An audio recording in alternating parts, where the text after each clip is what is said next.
Okay, it's never too early coming into the season to look at hot seat lists. Now, before we do any of this, let's look straight at the camera and make a disclaimer here. Nobody on this show is ever rooting for anybody in the league to ever lose their jobs. And whether we're talking about cut down day a couple of days ago, which was tragic for people that have fought their whole life to try and get into the league, or we're talking about the hot seat and not just how it impacts head coaches, but everybody in an organization, some people you've never even heard of and how they feed their families. We never want to root for anyone to lose their job.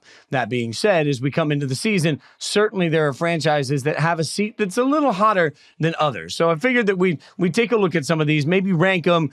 Frank, obviously, you've got some hot seat tiers going here. Let's take a look at some of these and figure out what we think for maybe an order of least to most hot on some of these, but we'll start as we go through them and we'll figure out kind of how to do this. So let's start with the one Mike McCarthy, because this is going to be a disagreement on the show, I can guarantee you. How hot? Lukewarm, hot, or seats on fire? Like hot, hot, hot, hot, hot, hot, hot. Frank, where do you have Mike McCarthy?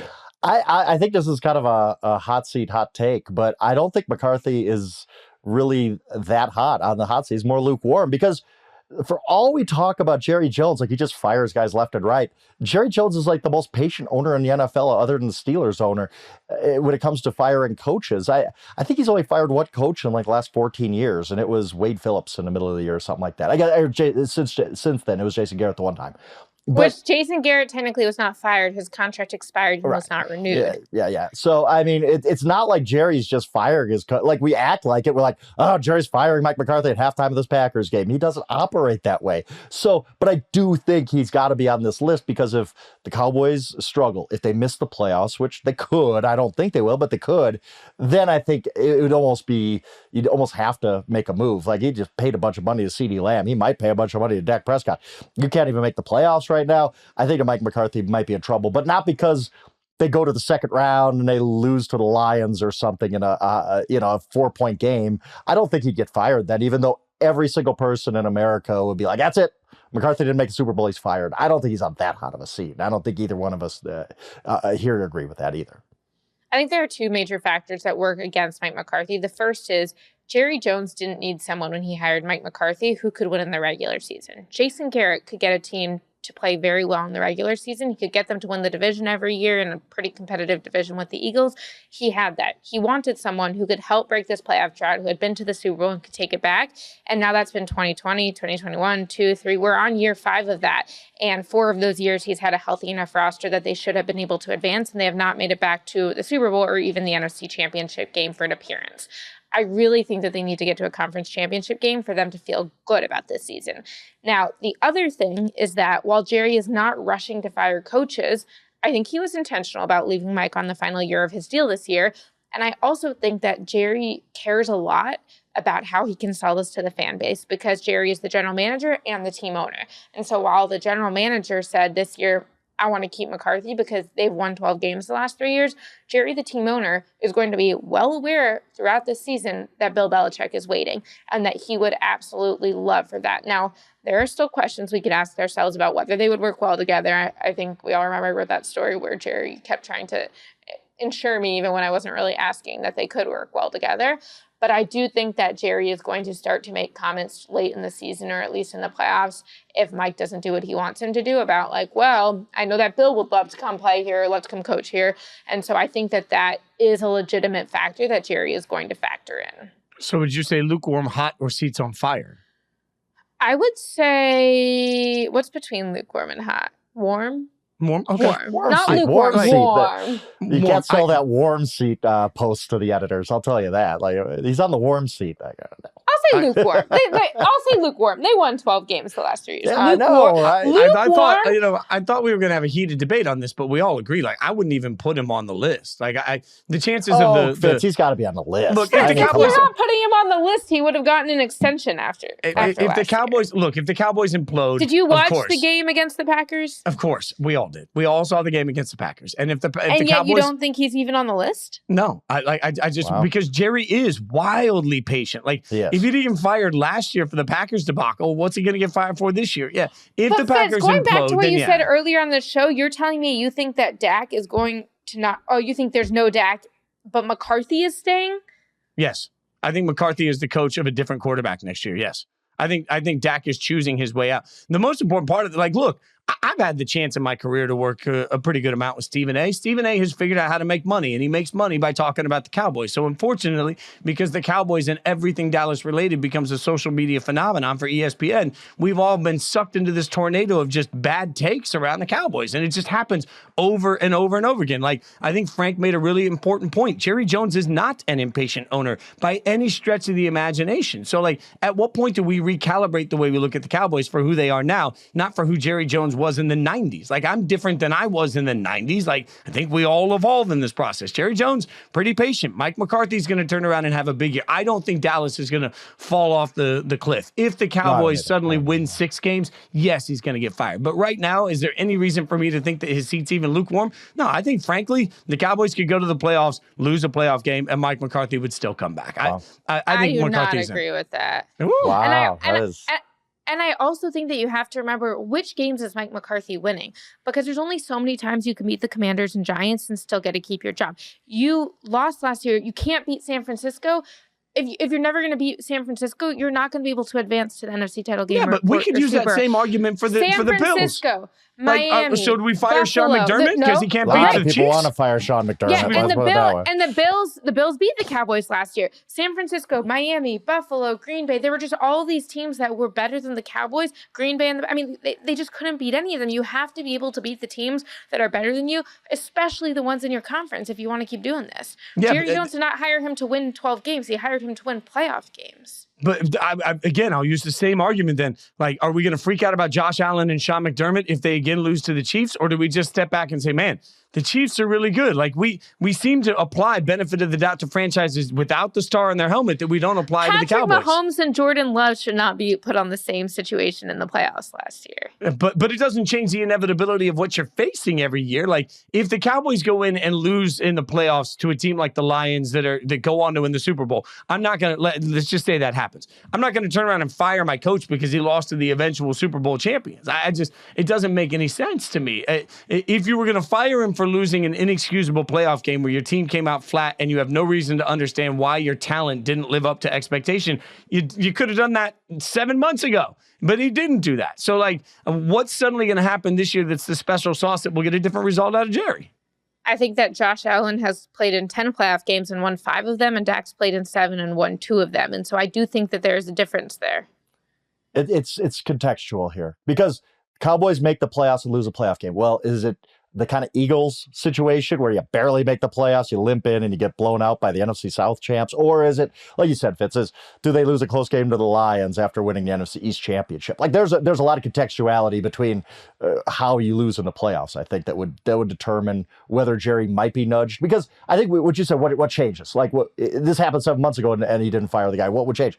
It would just be the compilation at that point. Like, again, really, Mike, you didn't have your team ready against the Packers last year. You didn't have them ready against the Falcons this year. I think that it would pile up a little bit. Let me be old man on the block, and Frank will remember this. How did that work for Marty Schottenheimer and the Chargers? All he did was win constantly, but he couldn't win in the playoffs. The Chargers fired him. How did that work out? No, that was the worst firing in NFL history. They go 14-2 and you fire your coach. Like that's dumb. I'm not even saying But they did it because he couldn't win in the playoffs. Like, it was the same argument. I will say this. If you did a blind resume test of all NFL head coaches, I think everybody would agree Mike McCarthy is the most underrated head coach in the NFL. Like, he gets so much grief for a guy who he does have a Super Bowl ring. His winning percentage is like 60-something. I mean, he's really, really underrated. I agree with everything you said, but at some point, just the pressure of not making it, like Jori talked about, they paid him to win playoff games. And if you don't do that, eventually Jerry's going to say, I know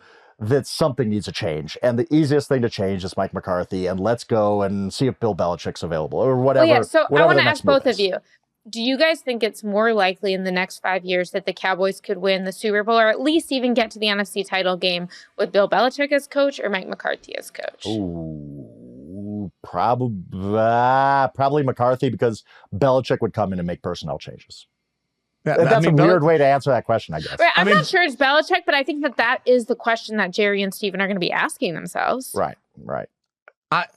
I think, and this is like, people say this is a loser's mentality all the time. I think it's better to be lucky than good. And to win a Super Bowl, everything has to break right for you. So I just like not winning a Super Bowl doesn't to me mean that the sky's falling. Like I use Buffalo as a good example. What about or the never Steelers. getting past the divisional round or beating the teams that are the teams you have to win? But there were Steelers fans a few years ago that were like, man, Tomlin didn't get enough out of Big Ben. Like, we got to get a new coach. There are Steelers like, fans today that think Mike Tomlin should be fired. There's just, some of the weirdest people in the world. Yeah. Where's it end? Like, I mean, 12 wins, 3 straight years. I'm not getting rid of a coach. I'm not going to let a body of work be outweighed by one game. To me, I can't let one game outweigh the fact that consistently 12-4, 12-5 in the modern NFL. That's damn good. That's not just good. That's damn good. And if you're winning 12 games 3 years in a row, and I think it'll be at least 4 years in a row now, I have a hard time seeing that coach be let go because one game didn't go your way, and never know who that game is against. Like,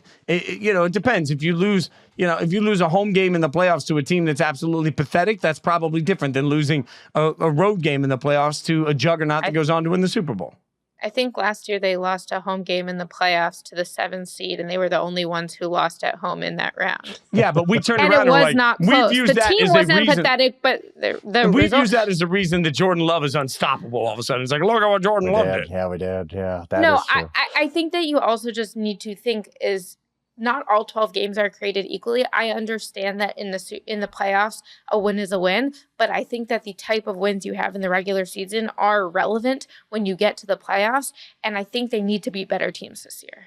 All right, we'll continue to. I thought it wasn't going to be heated. Then it was. Let's go to the next one. Robert Saleh on the list, obviously Jets head coach. I've said repeatedly to Frank, the first time that the Jets organization handles chaos, will be the next time because they never do. So Robert Saleh, how hot is his seat, Jori? I think his seat is hot. I don't think it's scalding, but I think it's hot. And I think it's that on one hand, you can say if the Aaron Rodgers decision doesn't work out, that's a Joe Douglas move, not a Robert Saleh move. And maybe he doesn't deserve for it to be hot in the sense that the defense has not only been very good, but also stayed very motivated, even with all the crazy quarterback stuff. I think what hurts Robert Saleh is the way he's handled some of the quarterback stuff. I talked about this a lot last year when he was continuing to act like nothing was wrong with Zach Wilson, when he was continuing to say, well, maybe everyone else around him needs to play better. I think that was really challenging for the locker room. And I think that how he goes about messaging this year, externally and internally, I think both matter. Like, I have so many general managers and execs and coaches and agents who tell me the coaches are using their media sessions to send messages to the locker room. Like, that is a thing.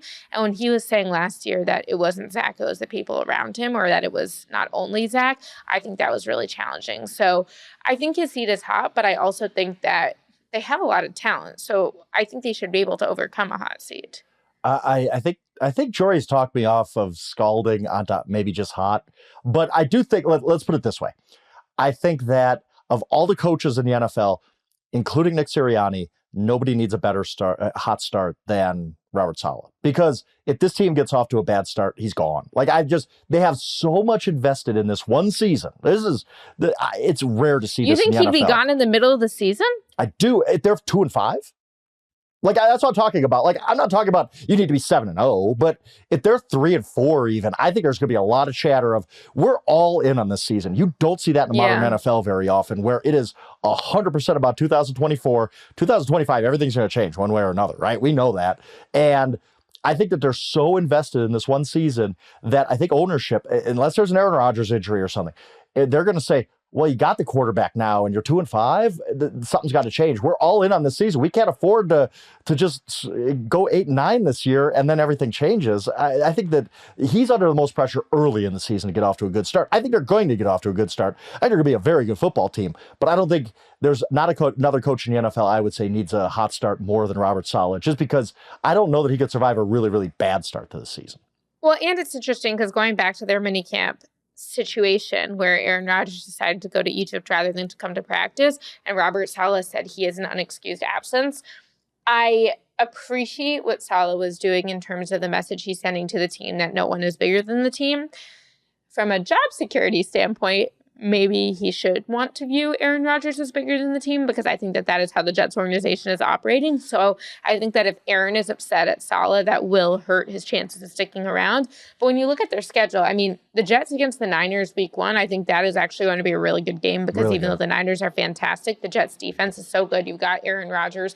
Like, I think that they are going to be matched up pretty evenly. And maybe no Trent Williams, maybe no Brandon Ayuk. Brandon Ayuk.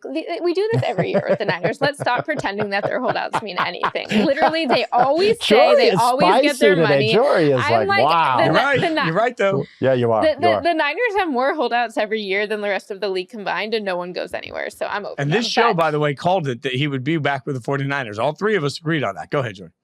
No. I think Frank was pretty sure he was going to the Steelers, right? At some point, yeah, I was. But then you realize after a while that the 49ers absolutely played the Steelers. The Steelers.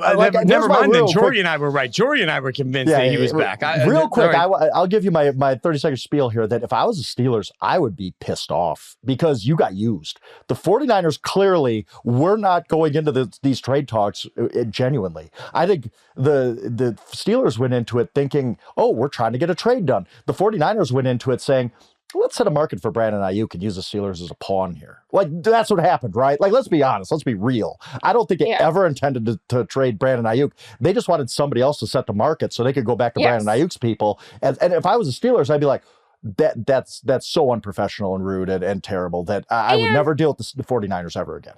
And Brandon Ayuk was still, like, chilling at practice every day. He wasn't practicing, but he was in meetings and all that. Like, he wasn't disappearing. He was holding in, not holding out. Going back to the Jets, I do think that whether or not they beat the 49ers, I think they'll be competitive. Aaron Rodgers is going to be pretty fired up about getting back for his first game. It's going to be a great game. And then the Jets play the Titans, the Patriots, and the Broncos the next 3 weeks. Even the Vikings week 4, I don't know how they're going to be, but the Jets should be fine to start the season from a schedule But that's standpoint. the thing, too, with Saleh. If they lose some of those games, if they lose to the Titans and they're 0-2, all of a sudden, every headline is going to be like, Saleh's got to go. Especially because we got to acknowledge Aaron Rodgers has built his whole following, right? Like his weekly McAfee appearances and all of those things. Like, if things aren't going well, Aaron Rodgers is going to remind everybody exactly why they're not going well. That's why I think it's a guys. Did anyone else think when seat. I'm not trying to get political, but this is relevant to the NFL, when RFK dropped out of the race, and I'm like, oh, so Aaron could have just like been along for the ride and still been ready for the regular season. I'm back, guys. Guys, the campaign went really well. All right. So, by the way, I think the seat's wildly on fire for Saleh. What about Doug Peterson and the Jags? Where are we on Doug Peterson, Frank? I mean, once you start firing coordinators, you're next. And he fired his defensive coordinator. Surprised they brought back the offensive coordinator, but there's some, question about who's going to call plays and all that. You just handed your quarterback $55 million a year. Yeah, if they don't make the playoffs this year, I think the Doug Peterson thing would be over. So I'll say hot seat. And everything depends on how you do this season. I know we're saying this about every coach. Like, yeah, of course, if Doug Peterson goes 13-4, he's going to keep his job, and if he goes 4-13, he won't. But I think it's hot because just once you start firing coordinators, you're next. Yeah, I think that how Trevor Lawrence performs will be the number one indicator of what Doug Peterson can do, because they just played him this massive deal, and if he still can't play at the level that they expect. And again, I think about this a lot with Caleb Williams coming into the league and all the high expectations. Like, think about what the Trevor Lawrence expectations were relative to where we are now. I think that Trevor needs to have a great season, because I think that he has less talent around him. There are some moving parts. They have a new defensive coordinator. And so I think that if Doug can get Trevor back on track, and also, again, he was injured last year, so I think that's a factor, but I think those two are very closely tied together. It's, to me, anytime somebody gets paid, the organization tells you who they think the problem is. They don't think the problem is Trevor Lawrence. So if there's no playoffs for the Jags, then the problem is going to be Doug Peterson. Let me do this, because there's obviously a few other coaches, but I'll ask you guys this. What coach do you think, Frank, is on the hottest seat of everybody going into this year? Again, not rooting for anybody to lose their job, but whose seat is the hottest? I think it's Brian Daboll. I just think that the way last season went for the Giants, a lot of people sniping about his management style and how he's kind of an angry guy at times when things aren't going well, and the locker room look, he did keep the locker room together the second half of the year. I was wondering about that. But I think that just looking at the prospects of the Giants this year, and they're probably not going to be very good, I think Brian Daboll is on hottest seat. And if I had to pick one of these guys to be the first to go, it's probably Daboll. Jori, what do you think? I am fascinated by the Brian Daboll situation because I think that Hard Knocks influences public perception so much. And I came away from Hard Knocks, and in fairness, I only watched the first 3 episodes. I need to finish. But 3 episodes of a TV That's show. 3 guys. episodes of TV for Jori. That's Crazy absolutely for me. chef's kiss. That's amazing. Claps. I came away from it being like Joe Shane made clear that he doesn't think Daniel Jones is the guy. And so if Daniel Jones doesn't work out, Joe Shane can then say, like, I told you I tried to get another quarterback. Give me a chance to get my own quarterback in there. A lot of people I talked to in the league came away saying Joe Shane didn't do what the owner asked him to do when he asked him to keep Saquon Barkley. And that is going to be reflected in their relationship going forward. I mean, Brian Daboll is a tricky one. I think that Brian Daboll and Joe Shane, it's unlikely to me that they will both be in their seats in 2025 unless they can kind of replicate what they got a couple of years ago. And also you look at the emotions that Brian Daboll had on the sideline last year, and those did draw some ire. I would say he's on the hottest seat, not necessarily because he's shown the most concern, but also like when you look at Dennis Allen, when you look at some of these other guys, even Doug Peterson, they're just not in markets where people are going to be talking about it as much. And maybe I'm just biased from my 7 years covering the Cowboys who have such a spotlight on them. But I do think that owners care what people say. And I do think that owners are aware of how much talk around there is. And I just don't think that all of ESPN is going to be talking about Dennis Allen. But I'll add on that terms of perception, if Sean Payton with Bo Nix in the first year can just go off and have a crazy season, I think that will hurt Dennis Allen because I do think that ownership is going to be aware of what they lost and what they're trying to get back.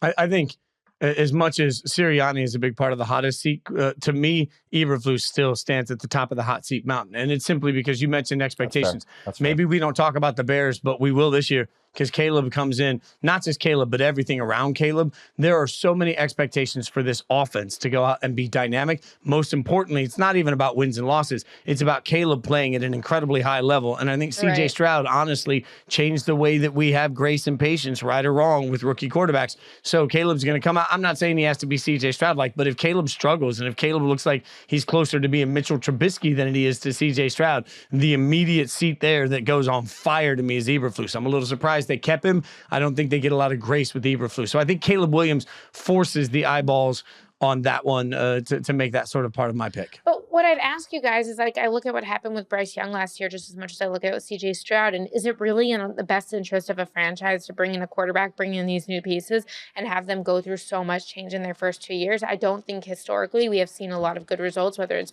Trevor Lawrence, Josh Rosen, all these type of guys, when a new coach comes in right after the quarterback gets in.